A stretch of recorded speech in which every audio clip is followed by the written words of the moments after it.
कार्यकारी निदेशक doctor Shailen Jain ji, doctor MS Chauhan जी, हमारी उस समय की सीनियर साइंस कॉलेज के जमाने की 83-84 की मैडम सविता दीक्षित जी, वेदांत नारखेड़े जी, अध्यक्ष तूरनाथ, इस अवसर पर सभी माननीय प्राध्यापकगण, प्यारे भाइयों बहनों, दोनों हाथ जोड़ के प्रणाम करता हूं, आप सबका अभिनंदन करता हूं।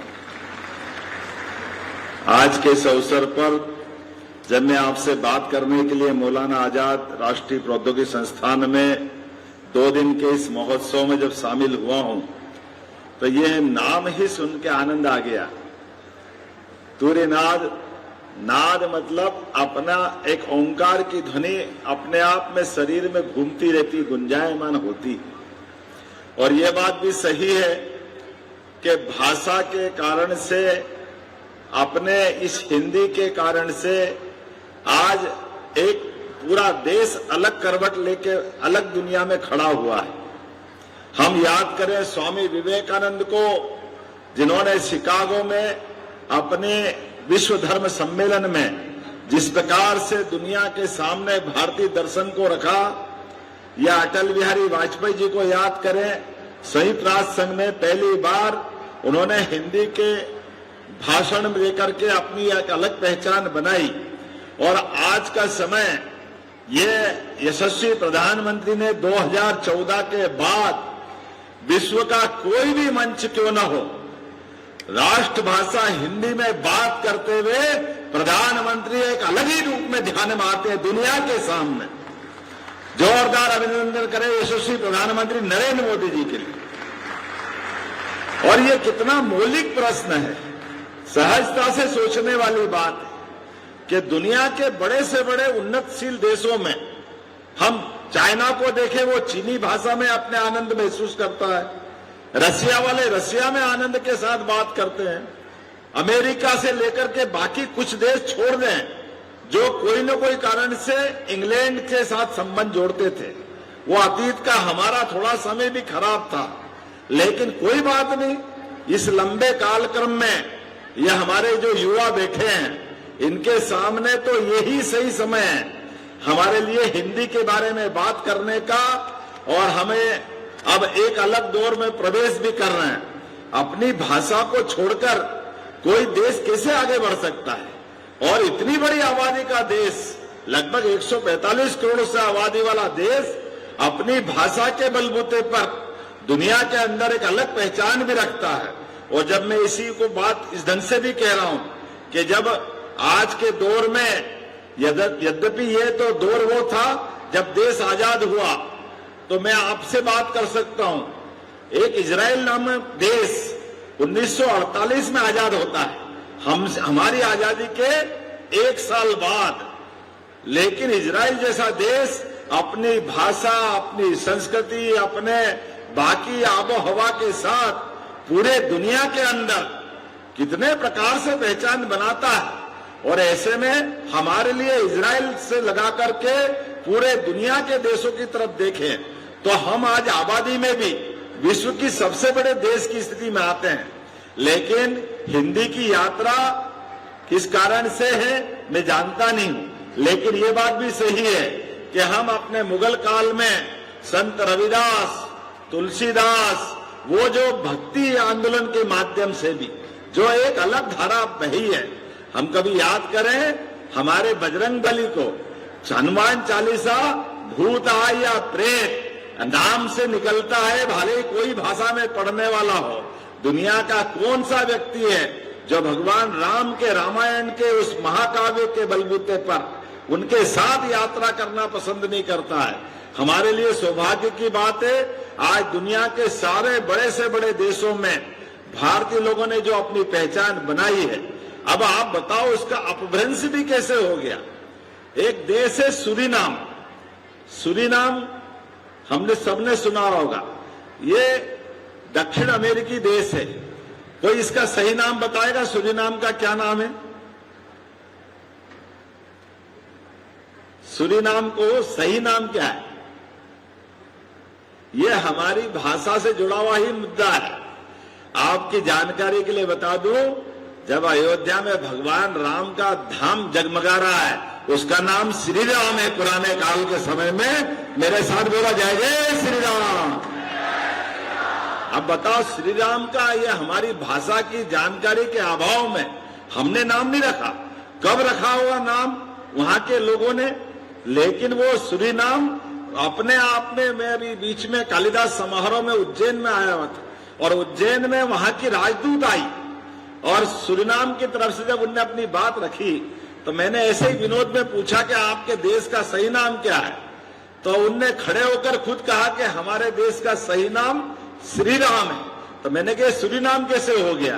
बोले ये भारत वालों के कारण से हो गया। आप योग को योगा और पता नहीं क्या क्या बोलते रहते हो, थोड़ी गलती हमने भी कर ली। अब ये हमारे समझने की बात। अपने आप में गर्व करने के बजाय जब हम किसी और प्रकार की दृष्टि से देखते हैं तो ये गलतियां होती है। और ये आज के इस अवसर पर जब हम दुनिया के सारे प्रश्नों का उत्तर अपनी इस मेधावी प्रतिभा में देखते हैं, मेरिट सहित ये उच्च शिक्षा संस्थान जिसकी अपनी एक अलग पहचान है, और हमारे लिए तो यशस्वी प्रधानमंत्री का शब्द कितना अच्छा है, आपदा में अवसर, चुनौतियों में से रास्ता निकालना। और भारत की भाषा हिंदी ये ऐसी चुनौतियों में से निकल कर आई। हमारे लिए हिंदी की उम्र लगभग 1000-1200 साल के अंदर ही मानी जाती, और अभी देखते देखते कितने प्रकार की चुनौतियों के बीच में हिंदी अपनी पहचान बनाती है। पाकिस्तान में हमारे भाव कुछ भी हो, वहां के भाव अलग प्रकार के हो सकते हैं, लेकिन जब पाकिस्तान का बड़े से बड़ा या छोटे से छोटा व्यक्ति बोलता है तो हिंदी में बोलता दिखता है, वो अलग ही आनंद आता हम सबको। इसलिए तो मजाक में बोलते हैं पाकिस्तान कुछ भी बोल ले, लेकिन सुन ले बेटा पाकिस्तान बाप है तेरा। एहसास होता कि नहीं होता? ताली वाली बजा के बताओ, ये हमारे आनंद आता कि नहीं आता? कहां पहुंच जाते हैं हम, एहसास तो करो। चाहे कितने ही कुछ हो जाए, लेकिन बाप तो हिंदुस्तानी रहने वाला है ना, वो कोई कम पड़ रहा किसी से। आज जब मैं आपसे बात कर रहा हूं तो केवल ये अपनी उस ढंग की भाषा के लिए नहीं बोल रहा हूं, लेकिन हिंदी का तो आनंद ही अलग है। हिंदी में कभी माँ को हम माँ बोलते हैं, कहीं अम्मा बोलते हैं, कहीं ताई बोलते हैं, आप बताओ कहीं आई बोलते हैं, लेकिन अंदर का भाव तो हमको माँ की तरफ ही ले जाता है। वो एहसास हमको होता है। जब मैं आपसे कोई बात कर रहा हूं तो उसका एहसास हमको होता है। जब अपने यहाँ हिंदी के माध्यम से मैं भी, जैसे सविता जी ने बताया, वास्तव में अपने कठिनाई के परिवार के साथ, जैसे प्रधानमंत्री जी का अपना जीवन रहा, हम में से कई लोगों का जीवन इसी प्रकार से प्रारंभ हुआ। हमारे ऊपर जवाबदारी भी उन सबके साथ है जो हम अपने स्कूल के जीवन में, कॉलेज के जीवन में या बाकी जगह छोड़ के आए। लेकिन इतनी बड़ी आबादी, और उतनी बड़ी आबादी में हमारी लोक भाषा, राष्ट्रभाषा, यद्यपि यह राष्ट्रभाषा में हमारी सभी राज्यों की मातृभाषा भी आती, हम केवल हिंदी को उस रूप में नहीं देखते, लेकिन संपर्क की भाषा में तो आज भी हमारे लिए इस भाषा पे गौरव और गर्व करने का मौका आता है। कितना अच्छा लगता है, शोले से लगा करके सारी फिल्मों के डायलॉग अगर याद रहते हमको तो वो आनंद ही अलग आता है। बताओ, गब्बर सिंह के डायलॉग बोलो तो आज भी आपने भले शोले बहुत बाद में देखी होगी, नहीं देखी होगी, लेकिन बसंती, मौसी, उसके जमाने के डायलॉग आज भी अलग से एहसास कराते हैं। जब मैं आपसे बात कर रहा हूं तो यह हमारी राष्ट्रभाषा के लिए आज के इस दौर में भारत की सभी भाषाओं को मिला करके संपर्क की एक भाषा है। एक और रहस्य बताता हूं, जितने भी हमारे कभी महान स्वतंत्रता सेनानी जिन्होंने आजादी की लड़ाई लड़ी, वो चाहे नेताजी सुभाष चंद्र बोस हो, महात्मा गांधी हो, सरदार वल्लभ भाई पटेल हो, ये मूल रूप से एक भी हिंदी भाषी राज्य के नहीं थे, लेकिन सबने एक भाषा पे एक राय रखी, इस देश की भाषा अगर कोई होगी तो राष्ट्र भाषा होगी। जोरदार अभिनंदन करें ऐसे सारे महान सेनानियों के लिए, जिनके कारण से हमारा यह तुरनाथ का कार्यक्रम, वास्तव में तुरनाथ का कार्यक्रम यह हिंदी भाषा, भारतीय संस्कृति कि नव जागरण का एक नया संकल्प भी है। जब मैं आपसे बात कर रहा हूं तो भविष्य की पीढ़ी के माध्यम से युवाओं के हृदय में सांस्कृतिक चेतना और राष्ट्र गौरव की भावनाओं को जगाने के लिए आपके बीच में आया हूं। सुन के अटपटा लगता है, लेकिन यशस्वी प्रधानमंत्री का जोरदार अभिनंदन करें एक बार, दोनों हाथ की ऊपर की खोल करके जोर से ताली बजा करके। यशस्वी प्रधानमंत्री कितने मोर्चे पे काम कर रहे हैं, कितने प्रकार से काम कर रहे हैं। ये हमारे देश में दुर्भाग्य के साथ कहना पड़ेगा कि देश आजाद तो 47 में हो गया, लेकिन शिक्षा नीति में, पढ़ाई के मामले में केवल कागज की डिग्री सब कुछ होगी। कागज की डिग्री के अलावा वो भी पर्टिकुलर एक एंगल से एक उसका फ्रेम बना हुआ।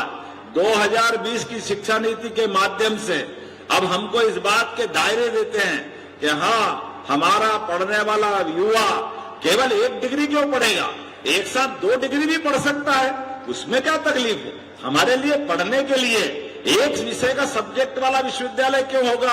आप तो मेरिट के विद्यालय है, मेरिट के स्टूडेंट हैं और इससे जुड़े कोर्स की बात करते हैं, कितनी नादानी की बात आती। ऐसे कई गलतियां पुराने समय में हुई। आज अपने सभी दायरे खोलने की जरूरत है। ज्ञान को कोई सीमाओं में नहीं बांध सकते। जैसे आपकी जानकारी के लिए बताता हूं, हमारी सरकार ने कई प्रयोग किए हैं। जैसे उदाहरण के लिए मेडिकल कॉलेज अगर खोलना है तो मेडिकल कॉलेज में हमारी राष्ट्रभाषा में, जब आप देखो कभी, आप तो आपकी निगाह में आया है, कितना अच्छा लगा होगा जब हमारे देश के बच्चे पास के तजाकिस्तान, किर्गिस्तान ऐसे कई स्थानों पर कोई संकट में फंसे रूस यूक्रेन युद्ध के समय, और हमारे सेना ने माननीय प्रधानमंत्री के माध्यम से उनको देश के अंदर लाने के प्रबंधन किए। अगर उनकी कठिनाई थी तो क्या कठिनाई है, उनकी कठिनाई केवल ये थी कि वो मेडिकल पढ़ना चाहते हैं, लेकिन मेडिकल में हमारे पास अपने यहाँ के संसाधन से सबको पढ़ाने के प्रबंधन पुरानी गलतियों के कारण से लिमिटेड है। अब आप बताओ, रूस वाले बच्चे अपनी भाषा में डॉक्टर बन सकते हैं, जापान के बच्चे अपनी भाषा में डॉक्टर बन सकते हैं, चाइना के अपनी भाषा में बन सकते हैं, तो भारतीय क्यों नहीं बनना चाहिए। भारतीय लोगों को क्या बिगाड़ा। लेकिन ये बना बनाया पुराने समय का, किसकी गलती मैं बोलना नहीं चाहूंगा, क्योंकि ये बोलने में फिर एक दल की बात आती।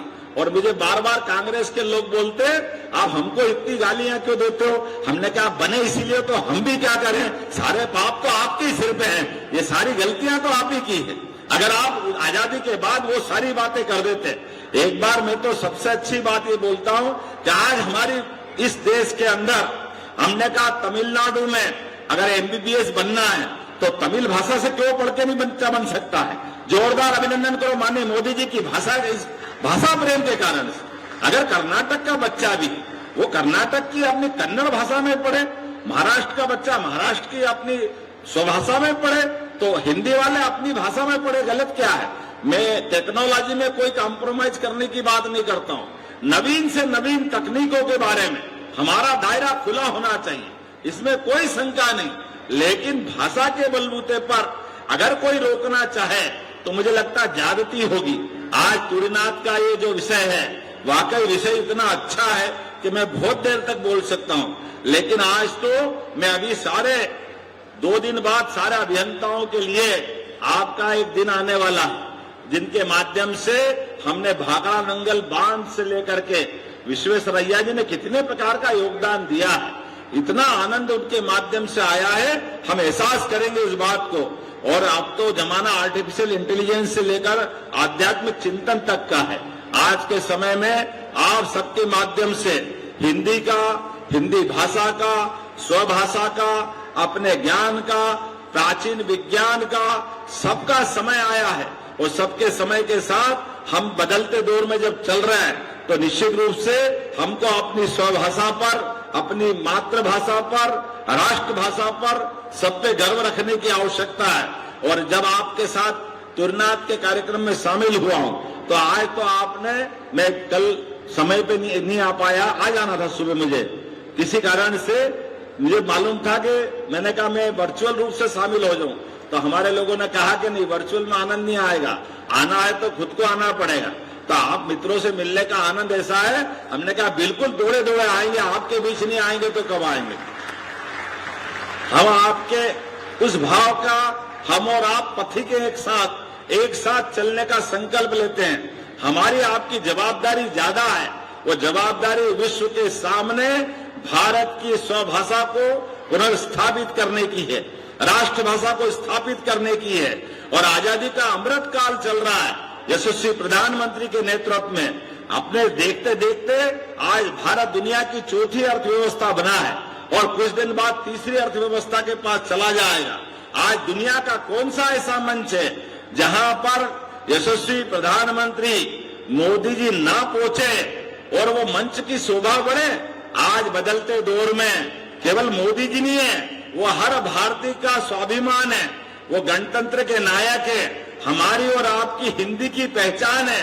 क्योंकि हिंदी के वर्तमान में सबसे बड़े पैरोकार अगर कोई है तो यशस्वी प्रधानमंत्री नरेंद्र मोदी जी है। जोरदार अभिनंदन इस नाते से करो। वो दृश्य याद करो जब राष्ट्रपति ट्रंप बैठे, एक और कोई राष्ट्रपति बैठे थे और कोई विषय निकला और हमारे प्रधानमंत्री ने हिंदी में बोल करके हम सबको उस गर्व से गौरवान्वित करने का मौका दिया। धीरे से ट्रंप बोले जरूर जब उनको बताया गया है कि यह आपके लिए थोड़ी अलग टाइप की बात थी, तो उन्होंने कहा इनको अंग्रेजी आती है लेकिन अंग्रेजी नहीं बोली तो हमको तो समझ में नहीं आया। तो ये अब उनको समझ में नहीं आया तो अपन क्या करें। अब वो हमारे लिए सौभाग्य की बात है, अपनी भाषा में बोलकर जब भी देश को स्वाभिमान के साथ आगे बढ़ने का मौका मिलेगा, मैं निश्चित रूप से इस तुरनाथ के इस भाव से सहमत हूं। वो राष्ट्रभाषा के माध्यम से मिलेगा, हिंदी भाषा के माध्यम से मिलेगा। मेरी अपनी ओर से आप सबको शुभकामना, बधाई। और अगला कोई कार्यक्रम करना हो तो मिनट में करो, अच्छी बात है, लेकिन ये आपका ही श्यामला हिल्स का निवास, ये आपको समर्पित करता हूं। कोई दिन बड़ा कार्यक्रम मुख्यमंत्री निवास में भी करो, आनंद के साथ करो, संवाद करेंगे अपने इस गुरुनाथ के आंदोलन को और आगे बढ़ाने के लिए। जैसा जैसा आप चाहोगे हम वो सब कुछ करते जाएंगे। मेरी अपनी ओर से एक बार फिर इस पूरे आयोजन को बहुत बहुत बधाई। और आपके तुरनाथ संगठन ने यहां पर ये पूरी व्यवस्था जुटाई होगी, तो प्रबंधन करने में अगर आपको किसी प्रकार की जरूरत पड़े, ये आपका भाई सब प्रकार की मदद करने के लिए तैयार है। मैं अपनी ओर से आप जैसा चाहोगे, जो चाहोगे, सब कुछ करने को तैयार हूं। एक बार मेरे साथ सभी बोलेंगे, भारत माता की, भारत माता की, भारत माता की। बहुत बहुत धन्यवाद। भारत माता की जय। अगर आप ये वीडियो YouTube पर देख रहे हैं तो हमारे चैनल को सब्सक्राइब कर बेल आइकन दबाएं और Facebook पर देख रहे हैं तो हमारे पेज को लाइक करें।